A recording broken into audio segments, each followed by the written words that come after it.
집중적으로 설교해 본 적은 사실은 없습니다. 근데 하나님이 또 그런 마음도 주시고 주일부터 해서 우리 데이비스 선교사님도 그렇고 우리 토마스 선교사님 여러 선교사님들을 좀 같이 이야기를 좀 나눴는데요. 여러분, 거저되는 게 어디 있을까요? 거저되는 건 없는 것 같아요. 그런데 참 놀라운 것은요, 우리나라에 전해진 이 복음의 역사만큼 우리 민족이 그 반응한 복음의 역사 또한 엄청났던 것을 볼 수가 있습니다. 저는 우리나라 첫 선교사 오늘 이기풍이라는 목사님에 관한 이야기를 함께 나누고자 합니다. 이기풍 목사님은 우리나라의 첫 선교사입니다. 그런데 과연 어떠한 사역들을 펼쳤을까요? 사자성어 중에 청출어람이라는 말이 있습니다. 우리가 좀 잘 아는 말이죠. 풀 청이죠. 청색은 출 나온다는 거죠. 어디에서요? 람, 이 쪽빛 람자, 이게 한자가 되게 어려운데요. 이 쪽빛이라는 그 풀에서 거기에서 추출하지만 이 거기에 추출하는 청이 이게 쪽빛 그 풀보다 더 푸르다는 거죠. 어떤 것을 의미할까요? 제자가 스승보다 낫다, 이런 것들을 비유할 때 보통 청출어람이다 라는 이야기를 해요. 조선의 선교사님들이 오셔서 복음을 전해주고 그들의 수고와 헌신, 참 눈물겹고 놀랍도록 가족의 죽음도 불사하고 그렇게 복음을 전했지 않습니까? 그렇게 복음을 증거하고 조선을 섬겼는데 이제 거기에 한국의 교회가 생기고요, 그리고 생겨난 교회의 성도들이 이제 복음을 새로운 땅을 향하여 증거하는 이러한 놀라운 은혜가 있었다라는 거죠.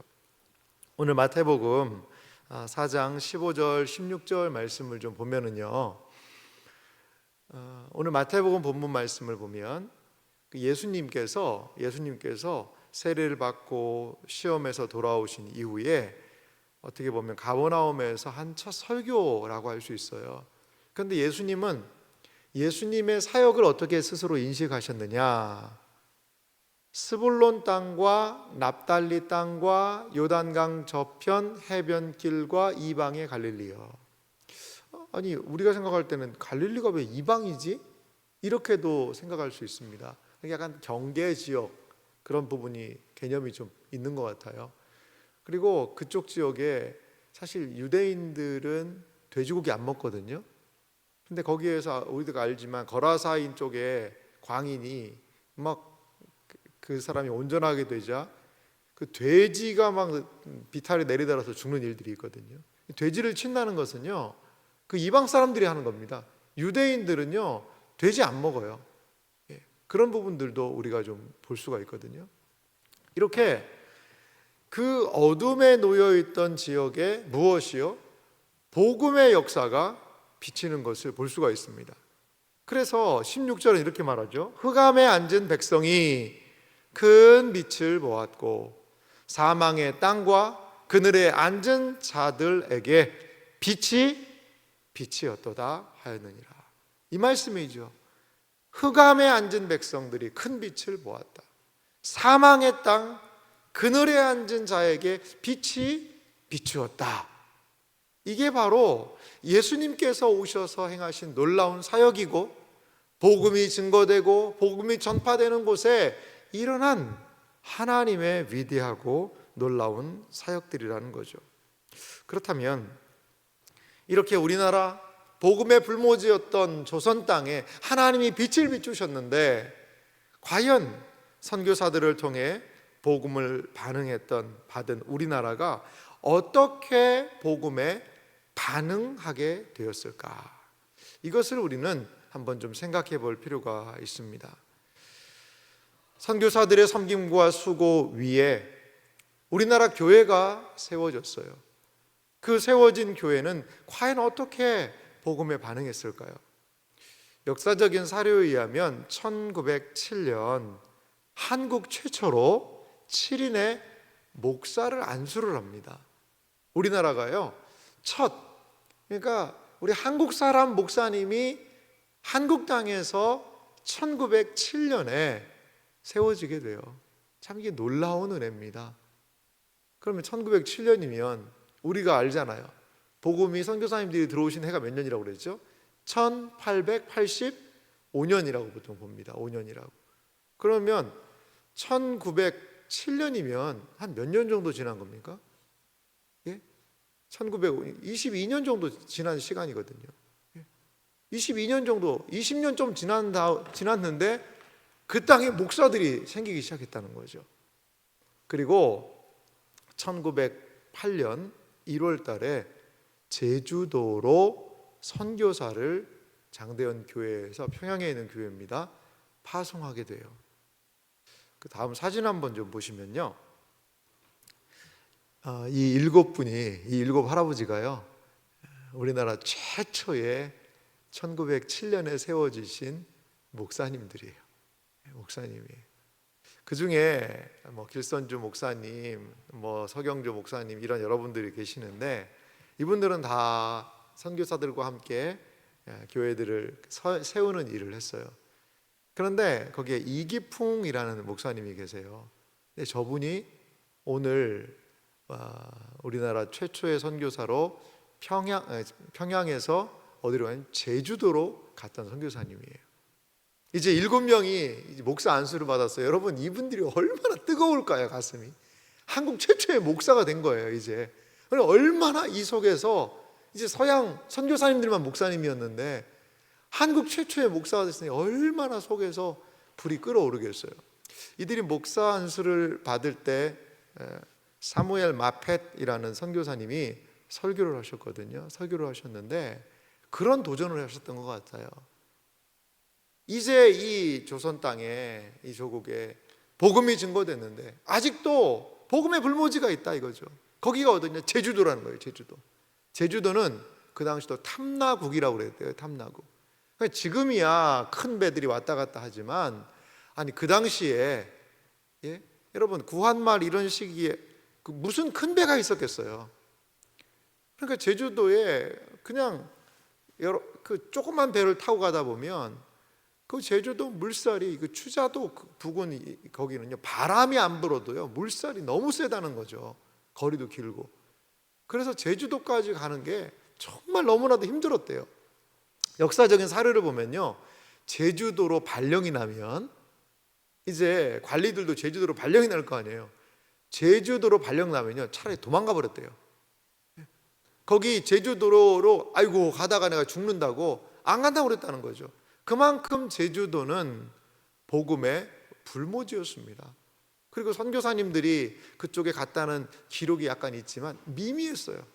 복음 증거가 정말 너무나도 어려웠다는 거죠. 그리고 제주도가 어려움이 또 뭐가 있을까요? 말이 잘 안 통하는 거예요. 제주도 사투리, 한자업소에 무슨 말씀인지 아시겠어요? 저도 그거 딱 하나 아는데, 한자업소에 빨리 오세요 이런 말을 하더라고요. 뭐 햅서에 뭐예 무수강, 이게 뭐 이게 일본 말도 아닌 것 같고. 그러니까 사실 조선인데 거기 가면 말을 새로 배워야 돼요. 그 정도로 상당히 어려움이 있습니다. 그런 땅이 제주도였어요.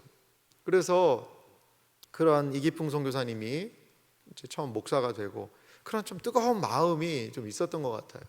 그래서 이 목사님들이 모여서 서로 누가 어디를 갈 거냐라고 이야기를 같이 나누는 시간이 있었나 봐요. 그때 이기풍 선교사님이 갑자기 저는 제주도로 가겠습니다 라고 거기에서 이야기를 해버린 거죠. 이야기를 그렇게 딱 하고 나서 이제 좀 제정신이 들어가지고 이제 집으로 가고 있는데 후회가 되는 거예요. 제주도는 말도 어렵지요. 그리고 제주도 가다가 풍랑을 만나서 죽을 수도 있지요.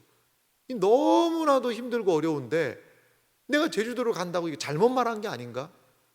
얘기를 딱 내뱉고 나서 누가 생각났냐? 아내가 생각이 났다는 거예요. 집에 가서 이분이 참 그래도 아내를 많이 존중하고 사랑했던 그 시대의 또 남성이었던 것 같기도 해요. 아내한테 이런 얘기를 합니다. 여보, 내 미안하다고. 당신하고도 상의도 안 하고 내가 모임에서 난 제주도로 가겠다고 막 이야기를 하고 왔다고. 당신이 원하지 않으면 내가 내일 가서 취소하겠다고. 제주도 가는 거 내가 취소하겠다고. 그렇게 이야기를 했더니 이 아내분이 어떻게 얘기를 했을까요? 막 취소하겠다고 막 얘기하니까, 여보, 우리가 받은 복음의 은혜와 사랑이 있는데 그걸 왜 취소합니까? 당신이 안 가면 누가 제주도 가겠어요? 한술 더 떠요. 정말 한술 더 떠요. 이 아내 사모님이 한술 더 떠요. 그래서 이 가정이 제주도로 가게 됩니다. 제주도로. 평양에서부터 나루터에서 배를 타고 군산으로 가고 다시 배를 타고 목포까지 가요. 목포까지. 그런데 제주도로 가족을 데려가기가 너무 힘드니까 목포에 일단 사모님이 있고 이기풍 우리 목사님이, 선교사님이 제주도로 가는 것을 볼 수 있습니다. 자, 이렇게 하나님의 놀라운 은혜가 이 땅에 시작이 되었고, 그리고 이 땅에 우리 조상님들은 받은 복음을요 그냥 내 안에 머물러 있는 것이 아니라 그 복음을 증거하고 흘려보냈던 것을 볼 수가 있습니다. 이기풍 선교사님에 대해서 우리가 조금은 한번 정리하고 알 필요가 있는데요. 이기풍 선교사님의 간단한 삶을 좀 보니까요, 이분이 1865년에 평양에서 태어나셨어요. 집안이 너무 가난했다고 그래요. 근데 이 이기풍 선교사님이 뭐 어릴 때 사서 삼경을 다 뗄 정도로 아주 공부를 좀 잘했던 것 같아요. 12살 때는요 북글씨 100일장에서 장원을 하게 됐다는 거죠. 그러니까 집안에서만 잘 이렇게 서포트를 해줬으면 아마도 좀 큰 관리도 되고 출세를 했을 수 있는 그러한 재능이 있던 분이었던 것 같아요. 그런데 집안에서 받쳐주지를 못하니까 아마 이분의 마음이요 좀 삐뚤어졌던 것 같아요. 삐뚤어졌던 것 같아요. 그 당시의 상황도 그렇지요.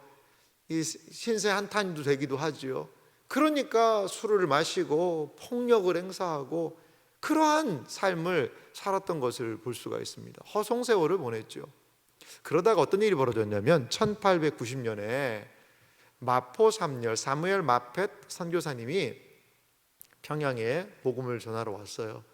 그래서 이분이 평양에 장대현 교회를 세우거든요. 근데 전도하던 사무엘 마펫 선교사님한테요 막 돌을 던져버립니다. 그래가지고 이 사무엘 선교사님이 이 턱이 깨집니다. 여기가 턱이. 그래서 그냥 전도하다가 그냥 꼬꾸라집니다. 꼬꾸라져. 근데 막 주랭랑을 쳐버린 거죠. 주랭랑을 쳤어요. 그리고 막 장대현 교회를 세우고 건축할 때 그냥 패거리들 데리고 가서 막 행패를 부리고 그 교회를 다 부셔버립니다. 이분이 이기풍 이분이 아니 목사 되기 전에 이런 일을 행했다는 거죠.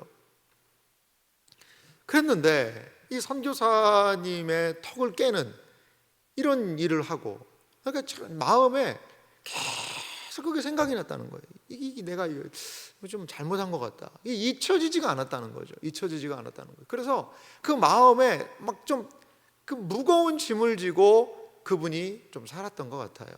그러다가 청일 전쟁이 일어나기도 하고 전쟁통에 뭐 난리가 났겠지 않겠습니까?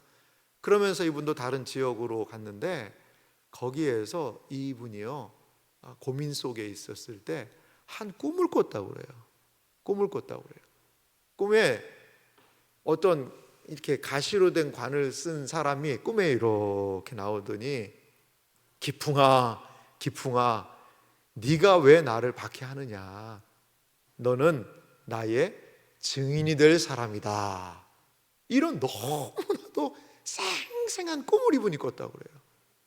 그래서 마음에 선교사를 내가 가해했다는 그러한 큰 짐도 있었고, 그래서 아는 사람을 통해서 스왈른 선교사님을 만나게 돼요. 그리고 그가 자신의 과거를 다 거기서 회개하고 자기가 꿈을 꾸었던 그 꿈에 대해서 이야기도 하고, 그래서 그분이요 회개를 합니다. 돌이켜요. 그리고 스왈른 선교사님에게 세례를 받게 됩니다. 이런 놀라운 은혜가 있어요. 좀 자료들을 보니까요 이기풍 선교사님, 이기풍 목사님이 아주 열정이 있었던 것 같아요. 그래서 김구 선생님도 만나요. 이분이 김구 선생님도 만나고, 그래서 여러 가지 국내에 어려워서 이제 중국으로 김구 선생님 일행이 우리는 가서 독립운동 해야 되겠다라고 생각을 해서 그 배에 같이 탔다고 그래요. 그래, 나도 조국을 위해서 독립운동 해야 되겠다. 그런데 그 배를 타고 가다 이 배가 너무 아파가지고요, 뭐 목선 타고 가다가 이거는 안 되겠더라는 거죠. 그래서 거기서 배에서 내립니다. 그때 자기가 깨달았다는 거예요. 아하, 하나님 막으시는구나. 그리고는 이분이 평양에 가요. 평양에 가서 자기가 턱을, 돌을 던져서 깬 마포삼열 선교사님한테 가서 회개를 합니다. 마포삼열 선교사님은 누가 자기한테 돌 던진지도 모르거든요. 그런데 그때 뭐 턱이야 맞았겠죠. 그래서 흉터가 났다고 그래요. 그런데 알지도 못하는 사람이 와서 막 퍽퍽 울면서 이런저런 이야기를 하니까 이 마포삼열 선교사님이 하나님께 영광을 돌립니다. 그래서 이기풍 이 목사님은 열심히 복음을 증거하는 그런 사역을 하게 돼요. 그러다가 1903년 마포삼열 목사님의 이 권고로요, 신학교에, 이 평양 신학교에 입학을 하게 됩니다. 입학을 하게 돼요. 그리고 1907년 한국 최초 평양신학교 졸업 7인 7명의 안수받은 목사님이 되셨다라는 거죠. 이렇게 이기풍 목사님은 제주도를 향하여서 가게 되었습니다. 자, 그 다음 내용 한번 보실래요? 이 제주도에 복음을 증거하는 한국인 첫 선교사로 장대현 교회에서 1908년 1월에 파송이 돼요. 여러분, 이 파송식의 설교를 누가 했냐면 그 옆에 있는 분이 사무엘 마펫 마포삼열 선교사님이에요. 너무나도 이건 아이러니 아닙니까? 선교사를 핍박해서 반대해서 선교사의 턱을 깬 사람이 그 앞에서 설교를 하고, 이런 걸, 그래서 그 당시에 교회를 지으니까 양귀신 사당이라고 그랬대요. 양귀신 사당. 저게 서양 선교사들이 와서 지은 양귀신을 섬기는 사당이다. 이런 게 여기 있으면 안 된다. 평양에 있으면 안 된다. 그러면서 부셨던 그 장대현 교회 다시 짓거든요. 그 교회에서요, 자기가 부셨던 교회, 자기가 위해를 가했던 선교사가 설교하고 그 교회에서 파송을 받아요. 제주도로. 이제 하나님의 복음의 역사가 너무 놀랍지 않습니까? 그래서 이기풍 선교사님을 뭐라고 부르냐면요, 한국의 사도 바울이라고도 얘기해요. 바울하고 비슷하잖아요. 바울아 내가 어찌하여 나를 박해하느냐 라는 이 사도 바울이 들었던 음성과 비슷하게 이기풍 선교사님 안에도 하나님께서 복음을 위해서, 어둠의 땅에 빛을 비추기 위해서 이 이기풍 목사님을 하나님은 그렇게 사용하셨다는 거죠. 목포에 가족을 두고 제주도로 혼자 이제 작은 배를 타고 이동을 합니다. 그런데 참 어려움을 당하게 돼요. 이 배가요, 난파를 합니다. 배가 부서지는 거예요. 풍랑을 만나가지고. 그 당시에 이 제주도까지 가는 길이 너무나도 험했다고 그래요. 바람이 불면 더 문제고요, 바람이 안 불 때도 물살이 조류가 너무 세가지고요. 그래서 이기풍 선교사님이 탔던 그 배가요, 전복되고, 그때 간신히 그 따님의 증언에 의하니까 그 이기풍 선교사님이 이 널판지 조각 하나를 붙잡았다고 그래요. 그래서 하루 반 36시간을 물에 떠다녔다는 거예요. 그래서 추자도의 한 어부에 의해서 간신히 발견돼서 이제 제주도로 들어가게 되죠. 남편을 보낸 이 목포에 있는 이 아내는 배가 가다가 전복됐다는 소식을 듣고 그때부터 막 기도를 합니다. 한 2달 있으니까 그래도 거기에서 남편이 살아서 복음 전하고 있다는 전갈이 왔다고 그래요. 그 정도로 참 이게 어려웠습니다. 근데 제주도에 도착하니까 여러분, 뭐 누가 아는 사람이 있는 게 아니잖아요. 아는 사람이 있는 것도 아니고, 거기에 제주도로 갔더니요, 예수의 예자도 못 꺼내게 하는 거예요. 이게 왜 그런가 라고 봤더니 제주도에서 이 1900년도에 초에 약 한 300명의 사람들이 죽임을 당했대요. 그 사람들은 누구냐? 천주교 신자들이에요. 예수를 믿는다는 천주교 신자들, 물론 뭐 조금 결은 다릅니다만 이 천주교 신자들을 제주도민과 관리들이 합세해가지고요 300명을 죽여버립니다. 물론 뭐 그때는 천주교 신자들에 대한 박해가 있을 무렵이지만 그 이유기도 하거든요. 그러니까 사람들의 인식 속에 아니 뭐 천주교도 천주님을 믿는다고 하지만 거기도 예수님 얘기가 나오잖아요. 예수 믿으면 다 죽는다.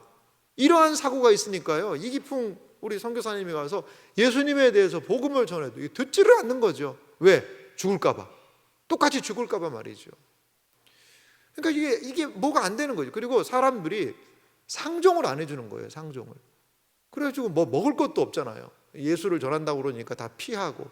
그래서 정말 풀뿌리 캐먹고 잘 데가 없어가지고 잘 숙소를 제공해주지 않아가지고 뭐 산에서 돌틈에서 주무시기도 하고 정말 그렇게 어렵게 했다는 거죠. 한 번은 해녀들이 모여 있는 곳에 이렇게 가서 그 사람들이 뭐 밥을 먹고 있었나 봐요. 거기 밥이라도 좀 얻어 먹으려고 가다가 거기서 그냥 푹 쓰러집니다. 이분이 눈을 떠보니까 한 해녀가 이렇게 있는 거예요. 그래가지고 그분과의 만남을 통해서 한 분씩 신앙을 생활을 하기도 하고. 근데 그것도 어려운 거죠. 그래서 아하 이래가지고 안 되겠다 싶어서요 작업복을 들고 옷을 하나 더 장만을 해가지고 이 작업을 하는 현장에 가서 막 그 일을 도와주는 거죠. 한 일주일 정도 일 도와준 다음에 아니 그냥 사실 시골에 일손이 얼마나 부족해요. 근데 웬 사람이 와서 일 도와주니까 얼마나 좋아합니까? 그리고 나서 복음 전하는 거예요. 한 일주일 정도 일 도와준 다음에. 그러니까 일 도와줬으니까 뭐 내칠 수는 없고 뭐 들어주는 거죠. 그런데 그 마을에 어떤 일이 벌어지냐면 홍수가 났다고 그래요. 홍수가 나서 너무 큰 홍수가 나서 뭐 여러 가지가 물건들이 떠내려가고 가축이 떠내려가고. 근데 보니까 한 여자가요 물에 빠져가지고 그 막 허우적거리고 있는 거예요. 그래서 이기풍 선교사님이 그 물에 뛰어들어가가지고 이분이 대동강에서 한수영 하셨던 분이라고 그래요. 평양 대동강에서 한수영 하시던 분이라 그냥 그 물살에 뛰어들어가지고 이 여인을 구합니다. 그거를 마을 사람들이 보고 야 저 사람이 그래 나쁜 사람은 아니다. 저 사람이 그래도 야 저렇게까지 희생을 하는구나. 그러면서 조금씩 신자들이 생기게 되었다는 겁니다. 그리고 결정적으로 그 내용도 있습니다만 제주도에 예비된 사람이 하나 이 사람을 만나게 돼요. 바로 김재원이라는 사람이었어요. 이 김재원이라는 사람은 어떤 사람이었냐면 몸이 많이 좀 아팠다고 그래요. 아파서 육지에 와서 치료를 하려고 나왔다가 복음을 만나게 돼요. 그래서 몸도 치료를 받고 복음을 만나게 되고 쪽복음을 들고 보니까 제주도에 혼자 가 있는 거예요. 근데 혼자는 뭐가 안 되는 거예요. 그런 상황에 놓여 있는데 이제 이기풍 선교사님과의 만남을 통하여서 제주도에 성례교회라는 이 교회를 같이 세우게 됩니다. 이 성례교회가 세울 때 도움을 줬던 분이 바로 박영효라는 대감이었어요. 이 박영호 대감은 어떤 분이었냐면 원래 고위 관직에 있던 분인데 제주도로 유배를 온 겁니다. 그래서 제주도에 와서 살았는데 이분도 복음에 대한 소식을 들었던 분이라고 그래요. 그래서 이기풍 선교사님을 도와주는 거예요. 그리고 헌금을 해주는 거예요. 그래서 저런 건물 보면 저기가 성례교회라는 교회인데요. 저런 교회를 세울 수가 있었다는 거죠. 그런데 제주도에서 복음을 전하는 게 정말 많이 힘들었던 것 같아요. 제주도에서 사역을 한 지 얼마 안 돼서 가족들도 이제 목포에서 데려오고 근데 너무 여기에서 사역에 진전이 없자 이제 자기를 파송한 사무엘 마펫 평양에다가 편지를 썼다고 그래요. 내가 정말 힘들고 어려워서 여기에서의 사역을 아무래도 왜냐하면 복음을 받아들이는 초기에는 그런 일이 있었으니까요. 복음을 받아들이는 사람이 없고 제가 힘들어서 아무래도 다시 평양으로 돌아가야 될 것 같습니다. 그런 내용의 편지를 써서 보냈어요. 2달 정도 지나니까 답장이 왔다고 그래요. 2달 정도 지나니까. 근데 저분이 사무엘 마페 선교사님인데 그런 분이 이렇게 답장이 왔대요. 제주도 사역이 힘들고 어렵군요. 참 하나님의 위로가 있길 바랍니다. 그런데 이기풍 선교사님, 당신이 나한테 돌을 던져가지고 난 상처가 아직 덜 아물었다. 이 상처가 아직 덜 아물었으니까 당신이 제주도에서 돌아오려면 내 상처가 다 나은 다음에 와라. 여러분, 저 선교사님 사진을 잘 보면 턱이 어때? 상처 자국 보이세요? 흉터가? 사실 상처야 옛날에 다 나았죠. 그랬는데 이분에게 무엇을요? 다시 용기를 내라 는 것을 상기시켜 주려고, 참 이 사무엘 마펫 선교사님도 위트도 있고 지혜가 있던 분인 것 같아요. 2달 만에 온 사무엘 마펫 선교사님의 그 편지를 들고요, 이 이기풍 선교사님이 엉엉 울었다고 그래요. 엉엉 울었다고 그래요. 그래, 맞아. 내가 이런 나였는데 하나님이 나를 이렇게 바꿔주셨는데 못할 게 뭐가 있어. 그러면서 다시금 이분이 힘을 내서 선교를 하셨다고 그래요. 7년간 14교회 1000여 명의 성도들이 제주도에 생겨나게 됩니다. 다음 사진 한번 보실래요? 이게 이기풍 선교사님이 세운 14개의 교회들입니다. 제주도 곳곳을 다니면서 주로 이제 해안가지 않습니까? 이 성례교회를 중심으로 해서 여러 교회들을 여러분 세워요. 근데 아니 왜 7년밖에 사역을 안 했지? 이런 생각이 들지 않습니까? 그 다음 돌아가셨나? 아니요, 그렇지 않아요. 너무 열심히 복음을 전하다가 이제 말을 못하게 돼요. 이분이 말이 안 나오는 거예요. 너무 열심히 이 복음을 전하다 보니까 목소리가 안 나오는 거예요. 목소리가. 그래서 선교사로 왔는데 목사로 설교도 하고 성도들을 돌아보는데 말을 못하게 되는 거예요. 그래서 이분이 제주도 선교를 이야기를 해서 육지에 나와서 쉽니다. 나중에 다시 목소리를 되찾고, 그리고 제주도의 교회가 상당히 어려움을 당했을 때 다시 제주도에 옵니다. 다시 제주도에 와서 교회들을 굳건하게 한다는 거죠. 제주도의 복음화율이 7.5%라고 그래요, 현재. 그런데 제주도민들, 외지에서 온 사람들 빼고 제주도민들만 하면 약 한 4.5%밖에 되지 않는다고 그래요.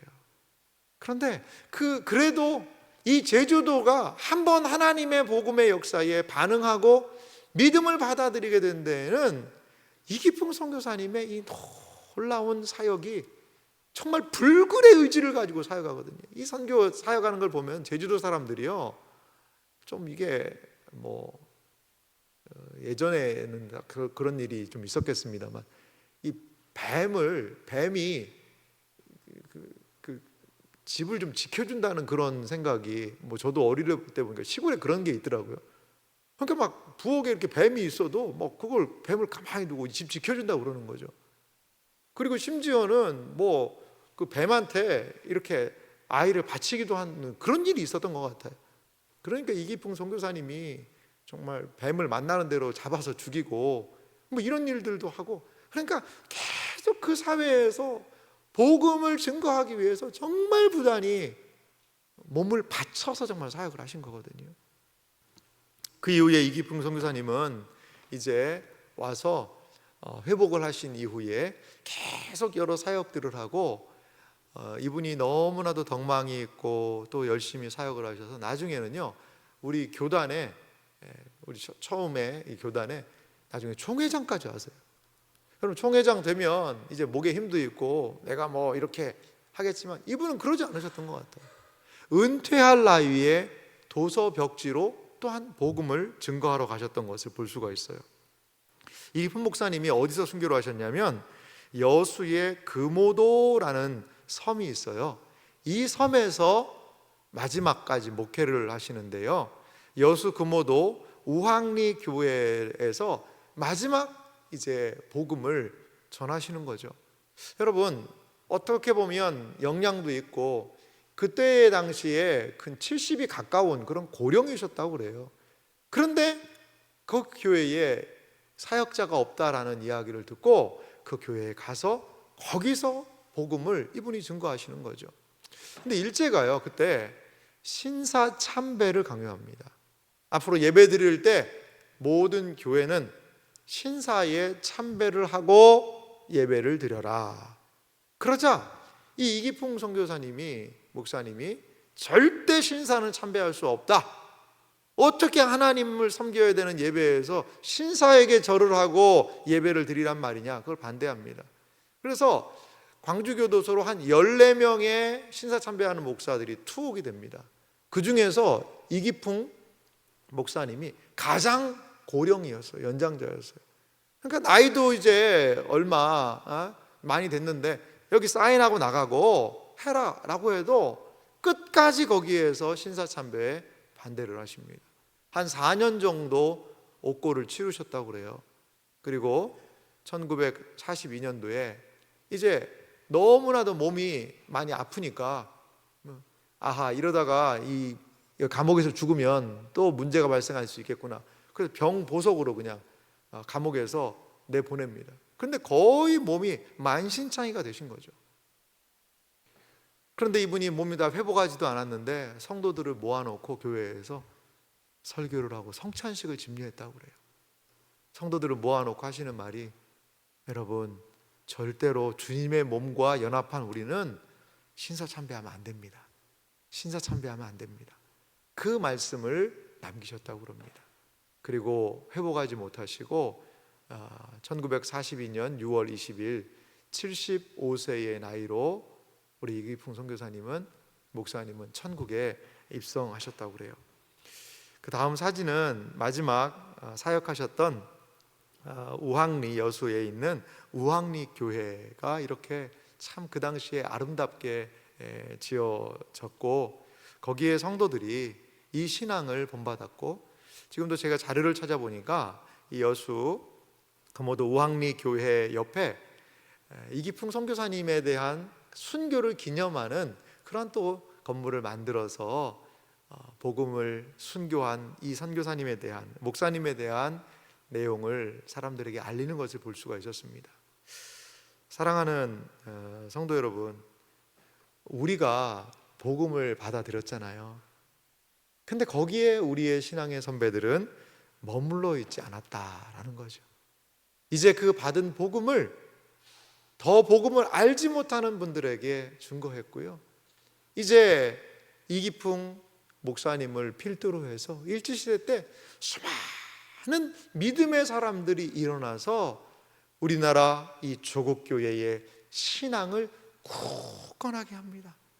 이들의 순종, 이들의 섬김, 이들의 희생과 이들의 순교 위에 한국교회가 버티고 있는 것이지요. 특별히 오늘 이기풍 선교사님의 그 첫 선교, 제주도 땅을 향한 그 선교의 이 정신은 우리에게 큰 도전과 울림을 주는 것 같아요.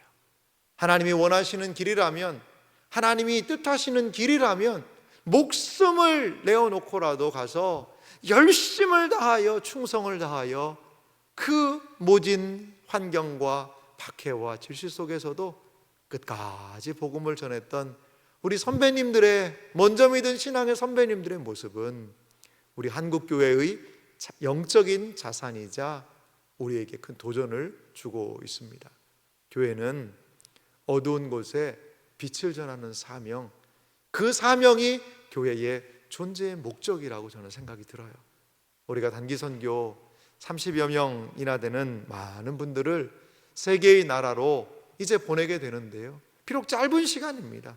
하지만 이 계기를 통하여 우리들의 눈을 열어줬으면 좋겠고, 우리 교회가 우리가 받은 복음을 복음에 필요한 곳으로 나타내고 드러내고 증거하는 일에 힘을 기울일 수 있는 그러한 교회가 되기를 간절히 소망합니다.